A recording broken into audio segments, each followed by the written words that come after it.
Hello tout le monde, j'espère que vous vous portez tous très bien en ce début d'année. Avant toute chose, je vous souhaite une merveilleuse année 2023, qu'elle soit riche en santé et en moments en famille. C'est très important de savoir se ressourcer aussi, c'est ce que j'ai fait durant ces fêtes et c'est pour ça qu'aujourd'hui on attaque fort. Si vous me suivez, vous avez dû voir fin 2022 un déballage d'un Chromebook gaming et aujourd'hui, après plusieurs semaines d'utilisation, je peux vous faire un retour concret concernant le Acer Chromebook 516, jeu pour lequel je ne m'attendais pas à une telle surprise. Explorons-le ensemble, mais avant cela, n'oubliez pas de liker et de vous abonner à la chaîne. Je suis Fred, bienvenue sur Tech Live.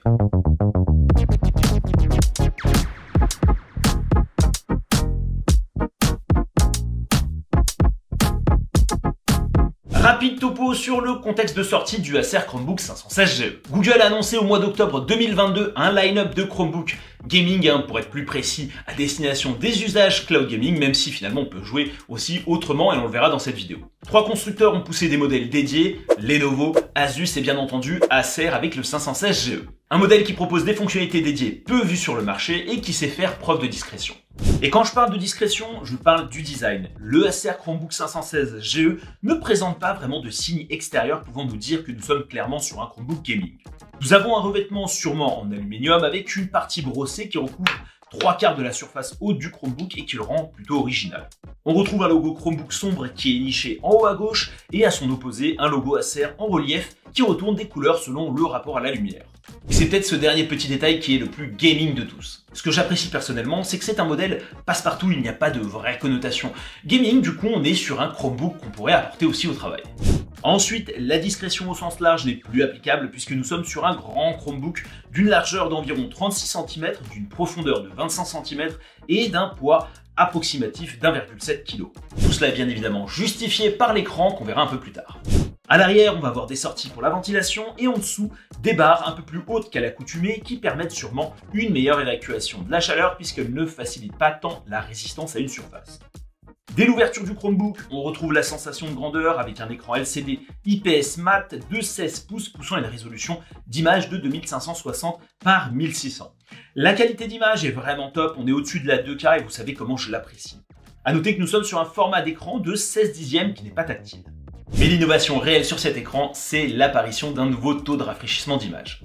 En effet, nous ne sommes pas sur du 60 Hz ni sur du 90 Hz, mais bien sur du 120 Hz. C'est l'un des premiers Chromebooks à proposer cette nouveauté et c'est un plaisir de bouger la souris en continu. On a une très belle fluidité. Autre grande innovation, bien entendu, c'est le clavier. Hormis le fait que la saisie soit plutôt appréciable et douce grâce à la présence d'une sorte de revêtement sur les touches, ce clavier propose un rétroéclairage RGB. C'est la grosse innovation du moment sur ces Chromebook gaming, c'est la possibilité de personnaliser la couleur du rétroéclairage du clavier. L'intégration est plutôt bien réalisée sur Chrome OS, en augmentant la luminosité du clavier ou en passant par le menu de personnalisation dans les paramètres, vous allez atteindre une palette de couleurs, des couleurs prédéfinies que vous allez pouvoir appliquer. Vous aurez le choix entre le blanc, le rouge, le jaune, le vert, le bleu, l'indigo, le violet, et une application de plusieurs couleurs sur 4 zones du clavier. Autrement, vous pourrez également automatiser le choix d'une couleur sur la base du fond d'écran. Ça me fait doucement penser à la philosophie de l'interface Material Use sur Android. Et cette dernière possibilité est vraiment sympa car on a cette impression de continuité entre l'écran et le clavier. Cela dit, j'ai trouvé l'intensité lumineuse du rétroéclairage un peu faiblarde, j'aurais préféré quelque chose d'un peu plus intense. Et pour en profiter, idéalement, il faut être dans le noir et face à un écran qui affiche un contenu sombre. Notons que le clavier propose de l'anti-ghosting, vraiment pour les gamers, c'est globalement cette capacité à pouvoir appuyer sur plusieurs touches du clavier en même temps sans générer des erreurs. On pense à se déplacer en diagonale tout en sprintant et en ouvrant un menu par exemple. C'est donc un très bon point. Du côté du pavé tactile, rien à signaler, il est doux et remplit très bien sa fonction comme sur la plupart des autres modèles de chez Acer. On notera tout de même l'absence d'un clavier numérique qu'on retrouve en général sur les grands Chromebooks, mais qui a peut-être été exclu pour élargir les touches et présenter également les sortissons. Des sortissons qui se trouvent sur les extrémités du clavier avec du DTS dont j'avais confirmé l'efficacité sur le Acer Chromebook 317. Voici un petit extrait sonore.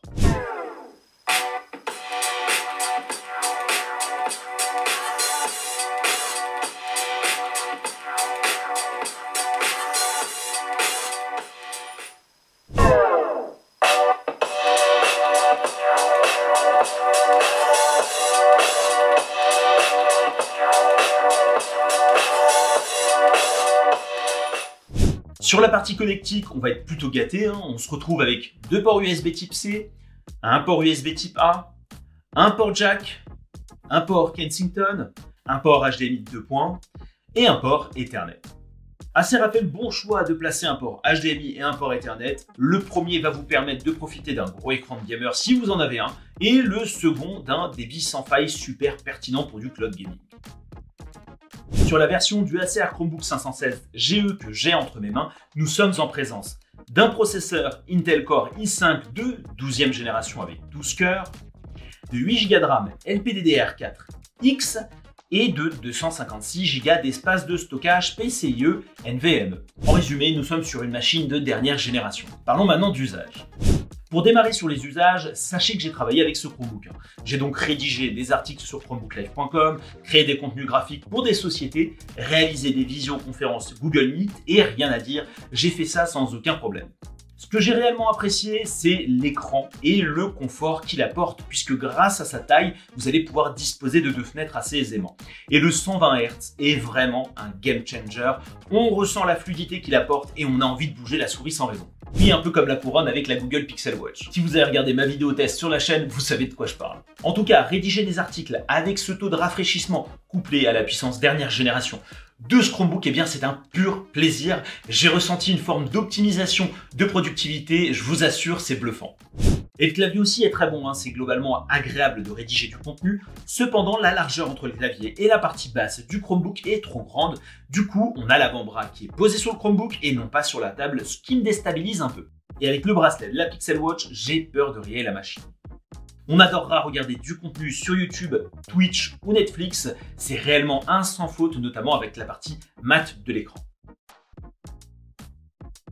Un peu comme pour le Acer Chromebook 317, eh bien on apprécie évidemment la grandeur de l'écran pour ce type de divertissement. Basculons désormais sur la partie jeux vidéo pour vous faire un retour d'expérience. Eh bien sur le Google Play Store, le cloud gaming, mais également Steam sur ce Chromebook.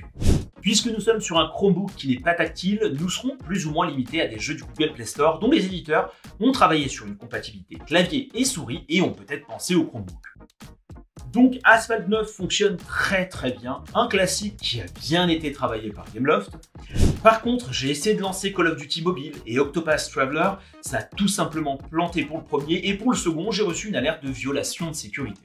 C'est vraiment dommage que les éditeurs ne se penchent pas plus sur le sujet, hein, on est quand même sur l'ouverture d'un nouveau marché et je ne pense pas que les modifications au niveau du développement soient si complexes que ça. Il faudra donc tester au cas par cas, mais il existe une sélection réduite de jeux optimisés pour Chromebook poussés par Google. Voici quelques extraits.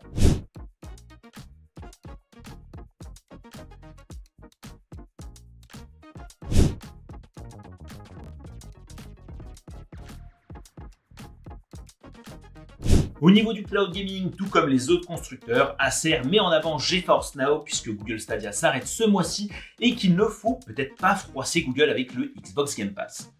Du coup, j'ai un peu plus testé le service de jeu, hein. Le principe de GeForce Now, contrairement aux autres plateformes de cloud gaming, eh bien, c'est de vous permettre d'accéder à une sélection de jeux de vos bibliothèques Steam, Epic Games et Ubisoft.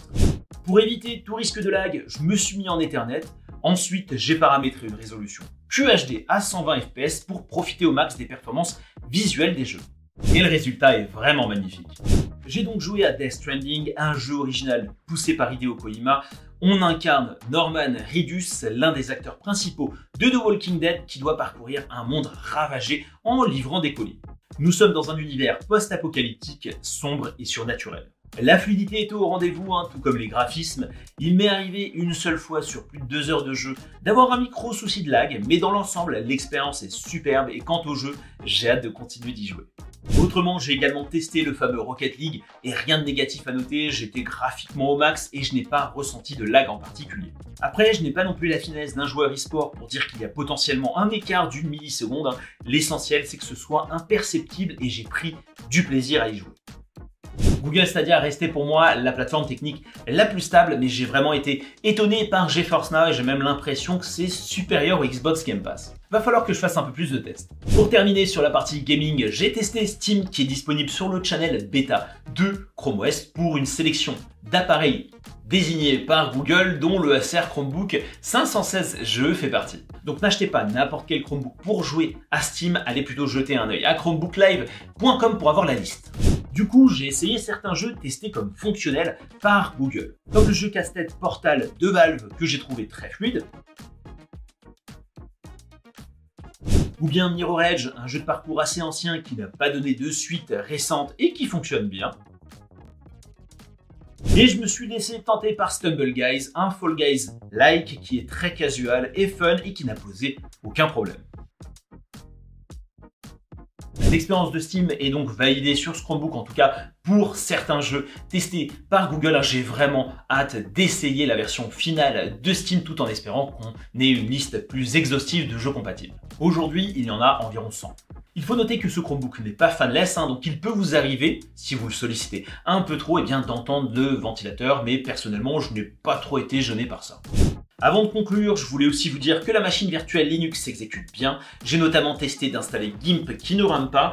Ensuite, comme d'habitude, j'ai installé Sublime Text, un éditeur de texte pour les développeurs, et exécuté un microscript Python.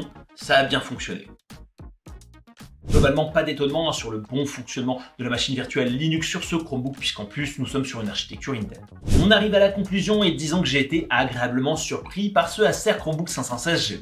Et vous l'aurez compris, sa force réelle réside dans son écran mat, sa résolution et son taux de rafraîchissement qui me donne réellement envie de travailler et de jouer à des jeux AAA sur GeForce Now. Son clavier RGB est un peu gadget, mais c'est toutefois quelque chose d'inédit pour moi et je me vois l'utiliser dans un contexte hors gaming, notamment grâce à cette fonctionnalité d'association de couleurs par rapport à la couleur majeure de l'arrière-plan. On n'est pas obligé de voir la vie qu'en noir et blanc, notamment au niveau du rétroéclairage. Excepté l'acceptation d'avoir un Chromebook plus ou moins lourd, je recommande clairement le Acer Chromebook 516GE. Voilà tout pour ce test que j'ai réellement apprécié réaliser avec un Chromebook qui donne la patate. Et si à mon tour j'ai réussi à vous donner la patate, n'hésitez pas à liker, à partager ce contenu, à vous abonner à la chaîne, sans oublier d'activer la cloche des notifications. Et je vous dis à la prochaine.